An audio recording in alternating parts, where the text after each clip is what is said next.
বুঝে গেছিলাম ডবল। উনি আজকে বলছেন, আমরা অনেক আগে বুঝে গেছিলাম। পীর আমাদের দলের প্রতিষ্ঠাতা, আমাদের বড় ভাইজান আমাকে শুধু একটা কথা বলেছিল, টিকে থাক, মানুষ তোদের দিকে আর পিছনের দিকে তাকাতে হবে না। আর বাস্তব বাস্তব তো আজকে উনার শুভবুদ্ধির উদয় হয়েছে, অনেক আগেই আমার বড় ভাইজান সে কথা বলে। উনি আমার চাচা যান, যদি কথা বলে থাকি আমি সেটাও প্রত্যাহার করছি, কারণ আমার চাচা যান সম্পর্কে আমার কোনো বক্তব্য নেই। আমরা 2021 সালের পরেই যখন আমরা একটা সিটে নির্বাচিত হয়েছি, বাকি সিটগুলোতে আমরা কন্টেস্ট করেছিলাম। যেভাবে আমাদেরকে মিসলিড করেছিল মানে মিডিয়ার একটা অংশের মাধ্যমে তৃণমূল কংগ্রেস আর বিজেপি, আমার বড় ভাইজান একটা কথা আমাকে বলেছিল যে তুই টিকে থাক, পেছনে আর তাকাতে হবে না। আর আজকে আমাদের একদিকে বিশ্ববিদ্যা আছে, একদিকে তাপসদা আছে, একদিকে শামসুর স্যার আছে, একদিকে আমাদের কুতুব ভাইরা আছে। আমরা সারা রাজ্যে এই ধরনের পারসেপশন তৈরি করতে সক্ষম হয়েছি, মাঠে ময়দানে লড়াই করেছি। দলিত আদিবাসী মুসলমানের কথা বিধানসভার মধ্যে, বিধানসভার বাইরে, চা বাগান থেকে শুরু করে জমি ভাঙন এবং ক্ষুদ্র শিল্প থেকে শুরু করে দর্জি শ্রমিক, জরি শ্রমিক, সবার কথাই আমরা বিধানসভার মধ্যে, বিধানসভার বাইরে চর্চা করছি। ফলে সেই শ্রেণীর মানুষ নিশ্চিতভাবে বুঝতে পারছে যে তাদের হয়ে অ্যাকচুয়াল সত্যিকারের লড়াইটা কে করছে। 2026 সালে এই বিজেপি তৃণমূলের বাইনারি আর চলবে না। শুধু সংখ্যালঘু নয়, পশ্চিমবাংলার সংখ্যাগুরু সমাজের মানুষও আইএসএফ এর সাথ দিয়েছে। 2026 সালে ব্যাপক রেজাল্ট আইএসএফ করবে। উনি গ্রুপ এই plan A, plan B, plan C, plan ডির কথা বলেছিলেন তো মমতা ব্যানার্জি, কারো চাকরি যাবে না। কিন্তু আজকে দেখুন 26,000-এর চাকরি বাতিল হলো। বৈধ যারা, আপনার আমার বাড়ির গরিবের সন্তান যারা, তারা পড়াশোনা করে মেধার ভিত্তিতে যারা চাকরি পেয়েছিল, তাদের আছে চাকরি বাতিল হয়েছে। তাদেরকে নতুন করে পরীক্ষায় বসতে বলেছে। অনেকে জ্ঞান দিচ্ছে তারা তো মাস্টার, তারা তো কেন তারা পরীক্ষায় বসতে অসুবিধা কোথায়? কম্পিটিশন ভাই অনেক টাফ হবে।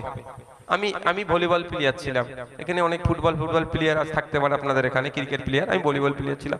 স্পোর্টস কোটায় রিক্রুটমেন্ট হয়। স্পোর্টস কোটা আগে চাকরি ছিল 2%, আমাদের রাজ্য সরকারের আমলে সেটাও বন্ধ হয়ে গেছে। স্পোর্টস ইউনিভার্সিটি করছে প্রাইভেট। সোমবার আমি বলবো, কান গরম করে দেবো। যদি দুর্ভাগ্য বিধানসভার মধ্যে কি বলছি সেটা তো টিভিতে দেখায় না, ওই জন্য অসুবিধা হয়ে যায়।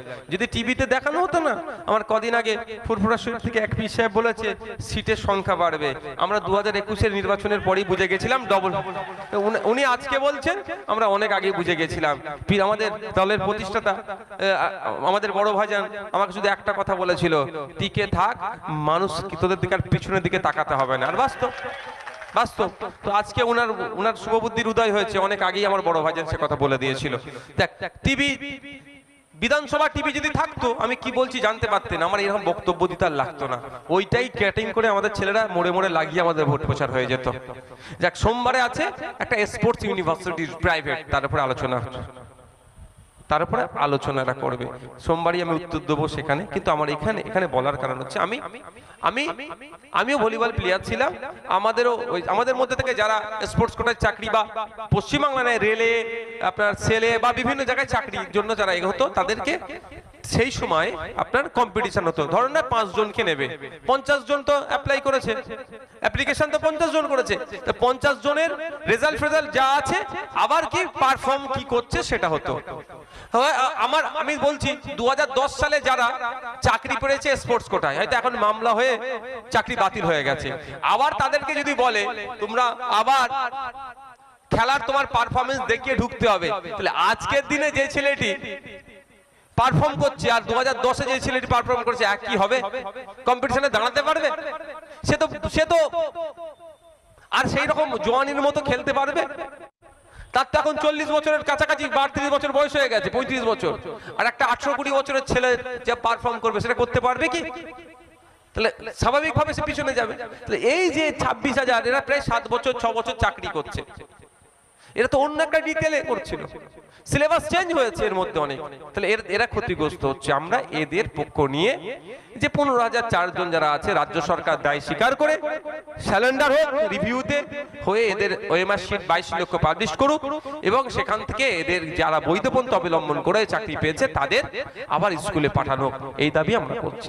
একটা গুরুত্বপূর্ণ বিষয় দুটো আছে, একটা পরিযায়ী শ্রমিকদের উপরে জুলুম অত্যাচার। আমি যখন এখানে বসেছিলাম, আমাকে বেশ কিছু কাগজ দিয়েছে, দিয়ে বলছে এর উপর আপনারা সই স্টার মেরে দিলে ওরা বোম্বাইয়ে থাকে।